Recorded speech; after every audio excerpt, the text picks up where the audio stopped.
Les vraies voix Sud Radio, le grand débat du jour. La FNSEA n'est pas le seul syndicat. Les syndicalistes, la FNSEA et les jeunes agriculteurs, je vous le dis, vous êtes des fous. C'est la FNSEA qui fait à peu près ce qu'elle veut en matière d'agriculture. C'est la FNSEA qui dicte le nom du ministre de l'Agriculture. La FNSEA est déjà dépassée. C'est vous qui signez les accords de libre-échange. C'est vous qui avez décidé de l'accord sur le GNR en novembre 2023. Si la FNSEA est aujourd'hui responsable d'une grande partie des problèmes, ce n'est pas elle qui va nous apporter les solutions. Et donc la FNSEA est dépassée, c'est ce qu'a dit en tout cas Marine Le Pen. En pleine crise agricole, elle pointe le premier syndicat du secteur pour avoir négocié sur la taxation du gazole non routier. Une organisation également critiquée par les autres syndicats qui l'accusent d'avoir co-géré le modèle existant depuis des décennies. Alors parlons vrai, est-ce que le mouvement est en train de prendre une tournure incontrôlable ? Y a-t-il un écart entre ce que dit la FNSEA et ce qu'elle fait ? Agriculteurs, comme dit Marine Le Pen, la FNSEA est-elle dépassée ? Eh bien, vous dites oui à 94%. Aude attend vos appels au 0826 300 300. Xavier Hollands est avec nous, un professeur de stratégie de Cage Business School et spécialiste des politiques agricoles. Merci d'être en direct sur Sud Radio. Philippe Bilger, la FNSEA a un peu décrié par d'autres syndicats. Oui, je viens d'entendre l'avis rapide de notre professeur Hollands. J'ai failli vous faire bénéficier d'un nom illustre, vous voyez. Mais je vais rester dans mon domaine très rapidement. Il me semble tout de même que ce syndicat majoritaire pâtit de son caractère officiel et de son caractère précisément majoritaire qui le conduit, qui l'incite parfois à des attitudes de co-construction et de responsabilité face à l'émergence de structures plus partisanes, plus réactives, plus rapides et plus vindicatives. Alors je me demande si d'ailleurs ce syndicat l'a compris puisqu'il s'est déclaré favorable à la continuation de la contestation, ce qui démontre peut-être qu'il avait compris qu'en réalité, un excès de modération aurait pu lui nuire. Il y a un ange qui passe. Non, allez-y. Vous pouvez répondre, allez-y.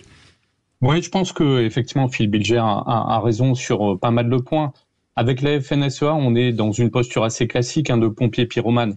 Effectivement, quand on regarde un peu l'histoire de l'agriculture, et ça a été évoqué par Cécile de Ménibus, on est effectivement dans une cogestion. Ça veut dire qu'effectivement, comme on le dit souvent en coulisses, la FNSEA a tenu le stylo de beaucoup de ministres de l'agriculture.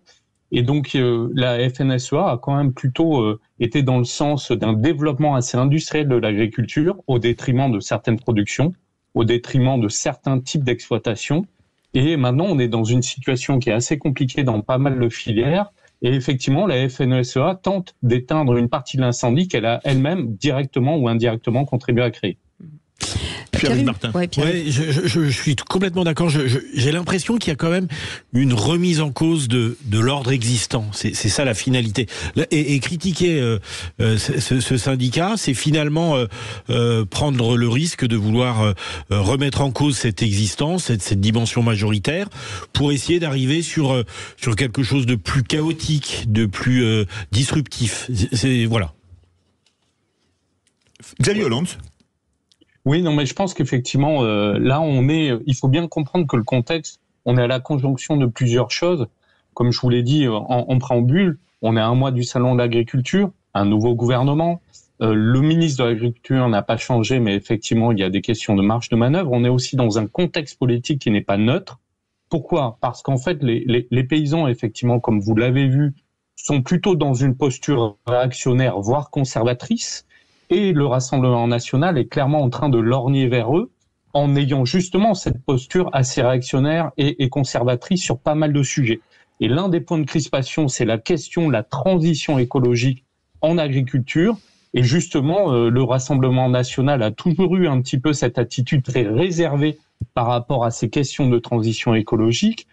En même temps, en déclenchant ces mouvements, finalement, les agriculteurs arrivent à prendre en flagrant délit finalement le gouvernement sur cet écart-là entre ce qui se joue à Bruxelles et ce qui se joue sur le terrain. Le gouvernement n'arrivera sans doute pas complètement à tenir les deux bouts, c'est-à-dire à s'acheminer vers une transition écologique qui semble nécessaire, mais en même temps à donner des gages et des garanties sur certains points aux agriculteurs qui vivent assez durement la situation. Vous êtes agriculteur, vous êtes syndiqué, mais vous dites, moi je n'écoute pas ce que dit le syndicat, je vais ou je ne vais pas sur les barrages. Venez témoigner au 0826 300 300, Jean Dorido. Moi j'aurais une question pour Monsieur Hollande, parce qu'il y a quelque chose qui surprend quand on regarde ça dans l'actualité, c'est vraiment cette absence de pluralisme, en tout cas en apparence, du monde syndical agricole. Je veux dire, quand on regarde l'industrie, qui est un domaine que je connais un peu de par mon histoire personnelle, il y a différents syndicats, Force ouvrière, la CGT, le Sud, la CFDT. Bon, on voit depuis toujours des tendances différentes avec précisément cette possibilité de se mettre autour d'une table commune pour que sortent des choses constructives.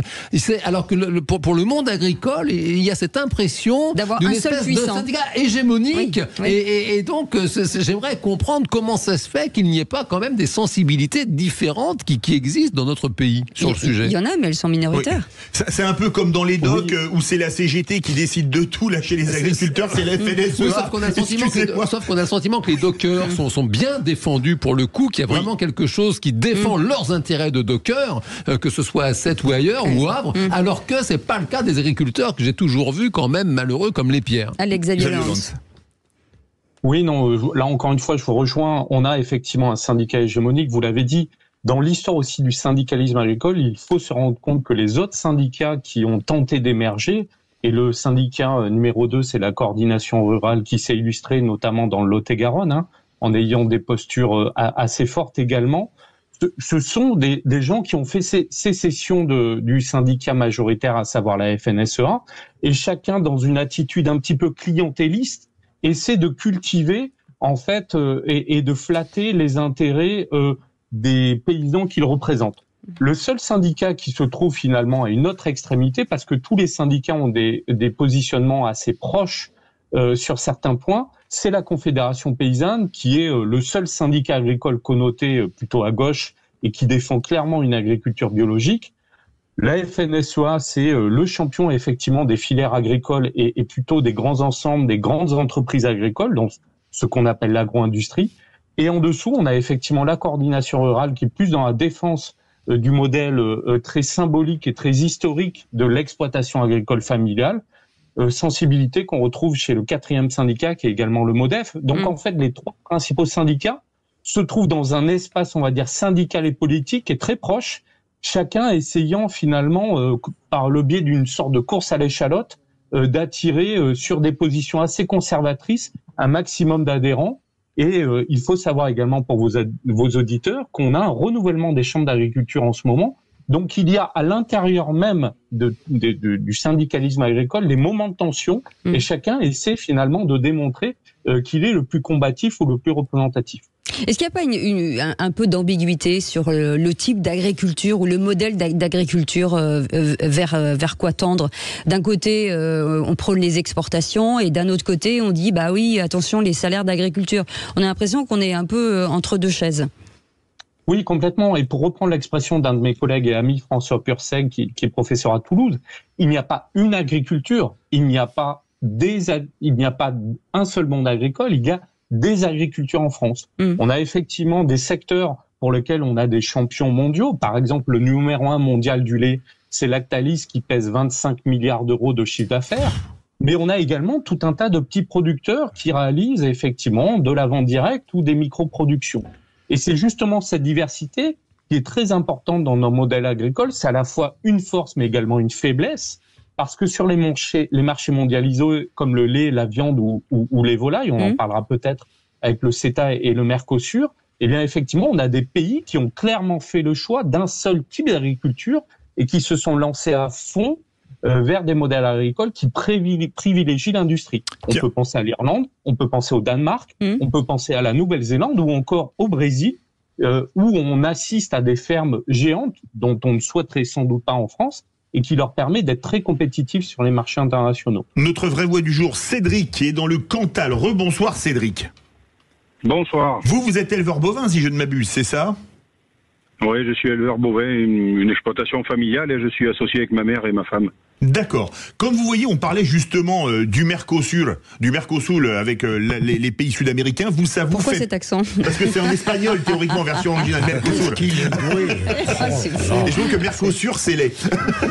Est-ce que ça vous fait peur en tant qu'éleveur bovin quand on voit les coûts de production des bœufs argentins ou des bovins argentins et brésiliens?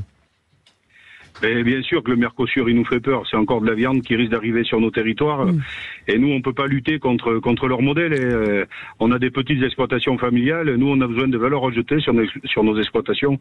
On peut pas se permettre de vendre des produits. Et c'est notre problème actuellement, à des prix dérisoires. Et bien sûr que ça nous fait peur. Et si on veut conserver des exploitations familiales dont on vante le modèle, tout ce qui est biodiversité, des petites exploitations avec des haies, des prairies, il faut pas nous opposer à ces gens-là parce qu'on n'y arrivera jamais, quoi, clairement. La réponse rapide de Xavier Hollande, parce que ça réagit beaucoup au 0826 300 300 et Philippe Bilger frétille sur sa chaise. Non, complètement, je crois que votre éleveur du Cantal, il pose bien les bases du problème. Ce qui est en train de se jouer finalement, c'est de quelle alimentation on veut dans le futur. Oui. Est-ce qu'on veut une alimentation effectivement parce qu'il y a peu de pouvoir d'achat qui sera peu cher, et dans ce cas effectivement la France est mal positionnée et donc ça va mettre à mal une partie de notre monde agricole, ou est-ce qu'on veut effectivement une alimentation qui respecte à la fois nos terroirs, notre histoire et qui pour le coup, Xavier, a justement un coût qui est un petit peu plus important. Pardon Xavier Hollande, je veux bien qu'on dise, voilà, mais s'il n'y avait pas autant de marge entre le producteur et finalement ce qui arrive dans le panier de la ménagère, il y a certainement des gens qui se prennent des marges de ouf. Donc il y a un moment donné, on peut peut-être réduire pour éviter d'avoir des prix qui sont explosifs avec des agriculteurs qui gagnent pas leur vie. Enfin, on n'est pas obligé de manger de la mauvaise nourriture alors qu'on a tout en bas de chez nous, et que je pense qu'à un moment donné, il y a certainement des intermédiaires qui prennent beaucoup d'argent.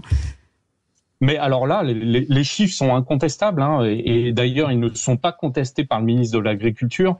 Pour vous prendre un exemple très très simple, un exploitant laitier qui va faire peut-être 1 million de litres de lait, ça va représenter un chiffre d'affaires de 500 000 euros. Ouais. En face, il peut avoir effectivement un Lactalis qui va peser 25 milliards d'euros. Et tout au bout de la chaîne, le groupement Leclerc, par exemple, qui pèse 45 milliards d'euros. Donc, le schéma, il est très simple. On a un petit poussé qui n'a absolument pas la capacité à aller négocier les quelques centimes qui lui permettraient de sortir la tête de l'eau. Et le contre-exemple qui nous montre qu'autre chose est possible, effectivement, c'est par exemple les paysans qui font de la viande directe. On a un éleveur bovin, peut-être qu'il vend en direct, et dans ce cas, la marge qui est effectivement complètement absorbée par l'industriel ou la grande distribution lui revient en grande partie dans la poche. Et le cœur du problème, et le cœur du malaise paysan, il est sans doute dans ce rapport de force qui est absolument déséquilibré et qui pèse dans beaucoup d'exploitations agricoles. Il faudra un petit peu de courage, hein, surtout. Mais Philippe Bilger. Votre réponse à la suite de la question tellement pertinente de notre animatrice est tout à fait intéressante, parce que vous avez montré concrètement comment les agriculteurs y perdent.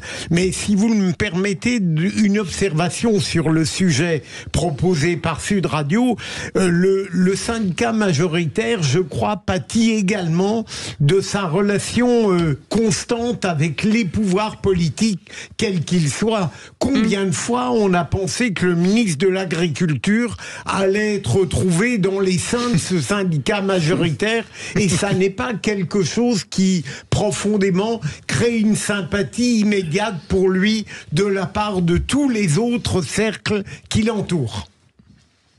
Oui, non, mais là encore, je vous rejoins, mais ce qu'il faut bien que vos auditeurs comprennent, c'est que pour un paysan qui s'installe ou qui reprend une exploitation familiale, tous les postes ou une grande partie des postes, en fait, sont tenus par des gens autour ou qui gravitent autour de la FNSEA ou issus de la FNSEA, et des postes qui permettent notamment des décisions, des octrois de subventions ou des aides. Et donc, de gré ou de force, finalement, quand on est agriculteur en France, on est quelque part presque condamné à passer un petit peu sous les fourches caudines de ce syndicat majoritaire, parce que ce syndicat est implanté dans quasiment toutes les instances, qu'elles soient départementales, régionales ou nationales. Allez, 0826 300 300, on reviendra à vous, bien entendu, dans un instant. Francis qui est avec nous, du Gers. Bonsoir Francis. Bonsoir Francis. Allô. Allô, bonsoir Francis. On vous entend Francis, vous êtes en direct, bienvenue. Oui, bonsoir. Alors deux choses, votre auditeur précédent où votre intervenant précédent a dit ce que je souhaitais dire. Donc le fait que les élus de la FNSEA sont dans toutes les instances, notamment la coopération dont on ne parle pas, qui affame ses adhérents. Ils sont au Crédit Agricole, ils sont à la MSA, ils sont dans toutes les instances, sans parler de la Chambre d'agriculture qui est un parcours obligatoire pour l'installation. Et je voulais aussi souligner qu'on parle de 5 syndicats, mais on ne dissocie jamais la FNSEA des JA. Alors pendant 5 Jeunes ans, agriculteurs. Voilà, les JA et la FNSEA sont séparés, et bizarrement, le jour des élections professionnelles, ça ne fait plus qu'un. Donc évidemment, à ce titre-là, ils sont majoritaires, mais sur le terrain, ils ne sont pas majoritaires. Parce que si vous prenez les voix séparées des JA et de la FNSEA, ils sont minoritaires. Et c'est la coordination rurale, qui est un syndicat uniquement d'agriculteurs. Eux, ils sont majoritaires. Voilà surtout ce à quoi je voulais réagir, mais surtout la coopération dont on ne parle pas et qui, elle, contribue à affamer le paysan de base. Donc ça veut dire que, Francis, ça veut dire que pour vous, il faudrait refondre finalement la FNSEA sous un autre modèle ? Alors, soit, si JA et FNSEA sont 2 syndicats, qu'ils l'affirment clairement, mais pourquoi ils sont ensemble lors des élections professionnelles? Parce qu'ils savent très bien que s'ils ne se mettent pas ensemble, ils ne passent plus. Et c'est la coordination rurale qui passe. Bougez pas, et alors, Francis. le modèle coopératif, il faudrait qu'il soit géré par des agriculteurs. Aujourd'hui, ce n'est plus le cas. Vous avez des administrateurs de coopératives comme au Crédit Agricole, comme à la MSA, qui ne comprennent rien au règlement, qui n'apportent rien aux paysans, mais ils sont là parce que ça fait bien. Ça fait bien d'être administrateur, vous comprenez? Bougez pas, Francis. Bougez pas. Petite question de Jean Dorido. Oui, j'ai une question pour tenter de comprendre. Quand j'écoute là, nos auditeurs, nos invités sur la FNSEA, j'ai le sentiment qu'on parle d'une mafia. J'entends, ils sont partout, ils sont dans toutes les instances, ce sont eux qui décident. Et donc, j'aimerais comprendre, entre guillemets toujours, à qui profite le crime. Parce que j'entends que les agriculteurs ne sont pas protégés par cette organisation, pour ne pas dire autre chose. Et donc, à qui est-ce que ça profite finalement? Est-ce que c'est un système qui s'auto-alimente tout seul? Le mot de la fin, Xavier Hollands. Oui, pour réagir sur cette interrogation, je ne sais pas très bien à qui profite le crime. En revanche, ce que je sais, c'est que la FNSEA s'est engagée de longue date au départ dans la modernisation de l'agriculture et clairement dans l'agro-industrie. Ça veut dire qu'effectivement, c'est sans doute un handicap pour notamment des questions de transition écologique. Et puis, encore une fois, comme dans beaucoup de métiers ou d'industrie, on a un syndicat majoritaire. Du point de vue du patronat, c'est le MEDEF, alors qu'il y a d'autres organisations représentatives du patronat. Donc, effectivement, il y a aussi une lutte intestine, je dirais, entre les différents syndicats. Et de ce point de vue-là, c'est aussi important de tenir compte de ce contexte interne pour bien décrypter ce qui est en train de se passer sur les ronds-points et autour de Paris. Merci beaucoup, en tout cas, Xavier Hollands, d'avoir été avec nous, un professeur de stratégie à Cage Business School et spécialiste des politiques agricoles. On va garder, bien entendu.